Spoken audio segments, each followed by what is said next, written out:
Bonjour, bienvenue dans cette capsule vidéo où nous allons parler du digital. Le digital est partout. En effet, la formation est en constante évolution avec l'introduction de l'e-learning, du social learning, mais également du blended learning. Mais quels sont leurs rôles et aussi pourquoi font-ils tant bouger les codes de la formation? Comment la formation peut-elle tirer parti des évolutions technologiques? L'e-learning doit-il remplacer la formation en présentiel? Comment concevoir une formation en blended learning?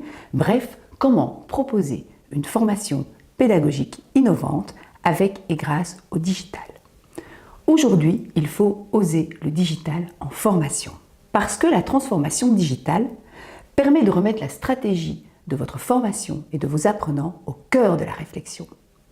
La transformation digitale permet également d'intégrer des outils digitaux qui pourront évidemment donner une dynamique plus importante à vos formations en présentiel pour augmenter l'impact. Il est nécessaire non seulement d'offrir une formation, mais surtout une expérience d'apprentissage, car la formation est un plus par rapport à une vidéo, à un livre ou à un tutoriel. Il faut donc une formation où l'apprenant devient acteur. Qui a appris à rouler à vélo en lisant un livre? Personne. Il est donc nécessaire que l'apprenant devienne acteur de son apprentissage, mais dans un cadre sécurisé. Et le formateur, comment se positionne-t-il? L'idée de l'expertise est bien sûr utile, mais je préfère la posture du formateur qui va jouer le rôle d'animateur et de facilitateur.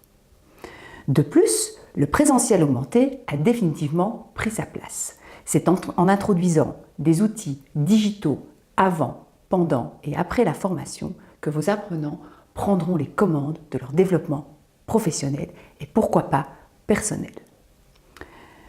Vos apprenants ne devront pas éteindre leur téléphone portable, leur smartphone durant la formation, que du contraire. Ils pourront bien sûr utiliser tous les outils avec lesquels ils ont l'habitude de travailler habituellement, PC, smartphone, tablette, pour justement faire de la formation une formation qui sera interactive. Bref, le digital, c'est l'ensemble des outils numériques de formation et d'accompagnement qui va permettre aux apprenants de pouvoir atteindre leurs objectifs de manière plus rapide et avec plus de fluidité. Le digital peut intervenir dans tout le processus du parcours de formation. Il pourrait être proposé sous forme d'e-learning avant la formation en présentiel pour que l'apprenant puisse déjà connaître le contenu. Le digital pourra aussi bien sûr être utilisé pendant la formation en présentiel pour que celle-ci soit plus impactante.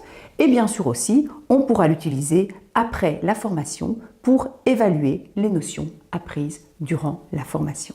Le digital permet donc d'offrir des formations encore plus efficaces. Fini les formations sans interactivité, désormais les apprenants et les formateurs sont des acteurs de la réussite de la formation. Il est donc utile aujourd'hui d'utiliser le digital en formation à l'heure actuelle. Certains secteurs avancent à la vitesse de l'éclair et les besoins en formation sont importants. Donner accès à des contenus digitaux pour se former à tout moment permettent en fait de répondre réellement à ces besoins. Le digital aujourd'hui en formation, c'est un véritable bol d'air frais. Les formations qui introduisent le digital sont dynamiques, participatives et aussi à l'écoute des participants. Alors, osez le digital en formation.